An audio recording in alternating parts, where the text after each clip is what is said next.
kwa matukio mbalimbali pamoja na stori za wasanii ambao wanaotoka ndani ya Tanzania na hata nje na mipaka ya Tanzania. Subscribe chini ya video hii na kisha gusa alama ya kengele ili uweze kuwa mtu wa kwanza kupata habari zetu za kiburudani zinazokiki na kumake headline ndani na nje ya nchi ya Tanzania.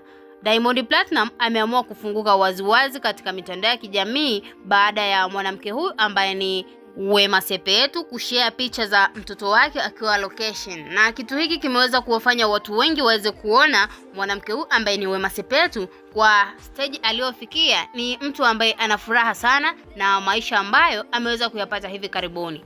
Mwanamke huyu baada ya kujifungua hapo nyuma, watu wengi waliweza kusema kwamba ujauzito aliokuwa ameubeba, yani hiyo mimba, ni ya mzee mzima Diamond Platinum, na Wema Sepetu aliweza kuwataka mashabiki waweze kuwa na subra mpaka pale ambapo Diamond Platinum atakapoweza kuidhinisha kwamba huyu mtoto ni wa kwake. Na siku ya leo mashabiki wameweza kufurahishwa na kitendo ambacho ameweza kukifanya Diamond Platinum katika ukurasa wa Snapchat baada ya kuposti picha hii ambayo unaiona katika screen yako, akiwa ameandika baby mama wangu na kupenda sana. Kitu hiki kimeweza kuwafanya watu wengi waweze kuona kwamba Diamond Platinum ni moja kati ya familia ya mwanadada Wema Sepetu. Na kwa upande mwingine, Diamond Platinum ameweza kuachia maswali katika vichwa vya mashabiki, na maswali haya watu wengi wamekuwa yakionyesha katika sehemu za comment section kwamba kwa nini Diamond Platinum hajaweza kushiriki katika malezi ya kulea ujauzito mpaka pale ambapo ameweza kujifungua, na penyewe hakuweza kuonekana katika mazingira ya mwanadada Wema Sepetu.